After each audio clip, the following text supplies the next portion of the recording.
guys, ang sinira ang baging Mika guys, oh. Grabe. Ang mga taniman ng mais guys ay ginawa niya desierto. You know? Sinampakan niya ng mga buhangin, bato. Nawala na lahat ng mga tanim na mais dito. Ito dito ay mayroon pang natira ditong mais, pero kaunti na lang. Buti sana kung lang guys, mais lang ang naanod, pati yung lupa na pagtaniman ay wala na. Kung sa susunod na taniman wala na tayong mataniman dahil ito nang nangyari, oh. Binutas-butasan niya ang mga taniman ng mais. Ano nangyari? Guys, oh. Ito may natira pang mais guys, pero wala na, patay na ito. Hindi ko sa gilid, oh. Patay na yan.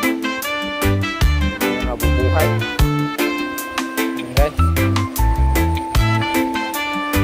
Lawak kasi ng ilog guys, oh. Dati ang liit ng ilog, ngayon ang lawak na. Lumaki ang ilog guys. Dahil sa lakas ng ulan, ito ang nangyari dito guys. Ito may isan dito, oh. Ang ganda sana nito nung hindi pa na baha. Ngayon yan na, yan ang nangyari. Nahanan ng malakas na tubig. So may mga butas na dito na. Diyan lawak ng pinsala ng bagyo guys. Kahit anong gawin natin ay wala, dahil kalikasan ang gumawa. Kahit anong gawin mo pa sa tubig na sobrang laki, walang mangyayari. Ang tanging magagawa lang natin ay kapag tuwing may bagyo, ganito na malaki ng tubig sa ilog ay mag-evacuate na para ligtas natin ang buhay. Wala na. Sa sobrang laki kasi ng tubig guys ay pumapasok na dun sa kabahayan. Ito dito walang to. Binaha to lahat dito guys. Yung mga kalabaw namin ay buti na lang hindi naanod. Yan, oh. Binutas-butasan ng tubig dito guys, oh. Sobrang lakas dito dumaan yung tubig. Diyan. Pumunta dyan sa kabilang ilog. Diyan sa kabilang ilog guys, dito diretso hanggang doon sa kabila pa guys. Diyan may pinakamalaking ilog din doon sa kabila. Bali 4 na ilog tong 4 na ilog ang nandito guys, kasi nahati-hati siya dahil sa tubig. Noong dati daw ang tubig ay dyan lang ilog, dyan lang. Ngayon ay 4 na, 4.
at hindi nadali ang mais natin. Kahit paano ay meron pa rin.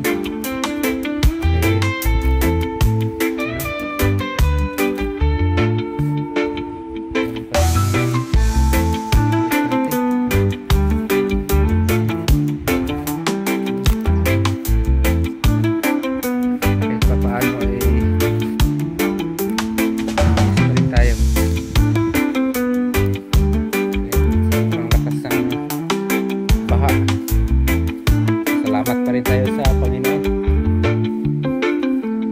Meron tayong mais. Natin.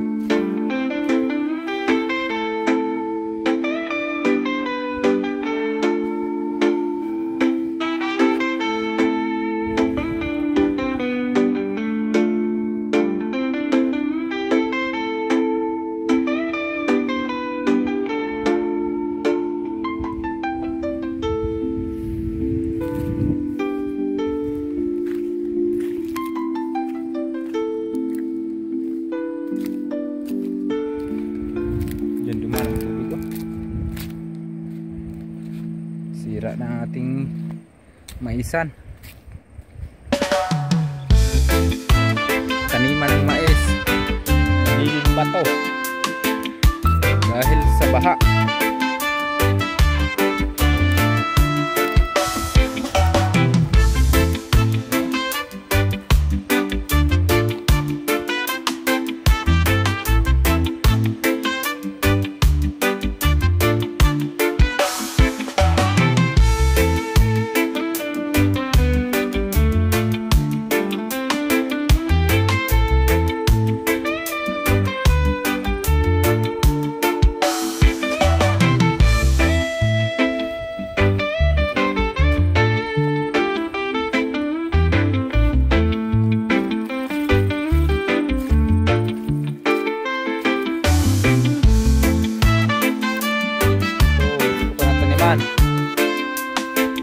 Pero anong nangyayari dito?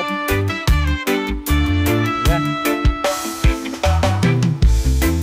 Ayan Ayan ang kanyang ginawa.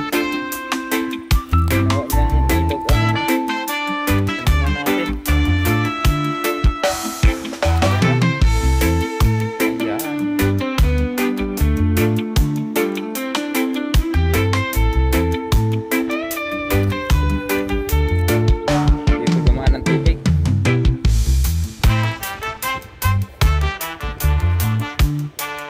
Ayun pala.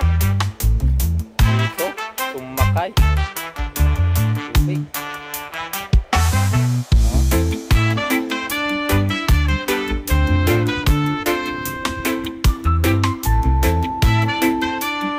Ayun naman pala.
ganyan na.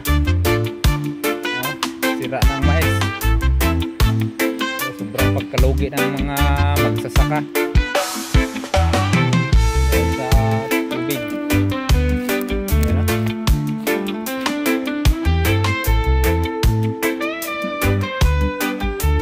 Mais.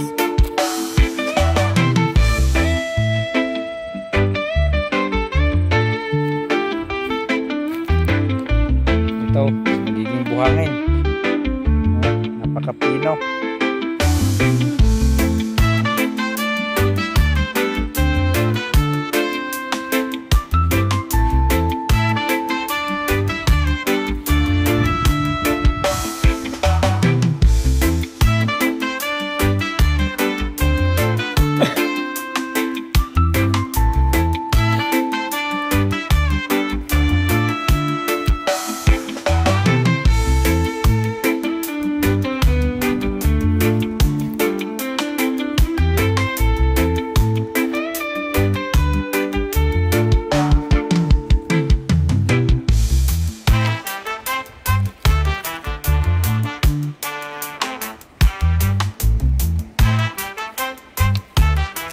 Palang buhangin dito, na itambak,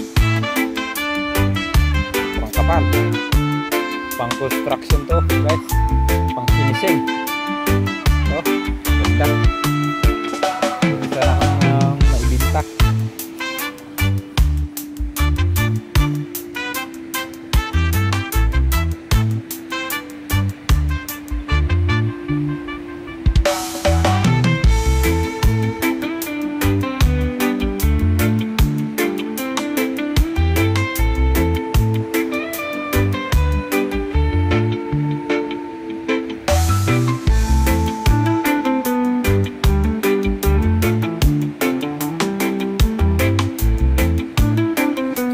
Guys, hindi na ako guys. Maraming salamat guys sa panonood. Thank you and God bless. Uwi na ako. Kasi gabi na guys.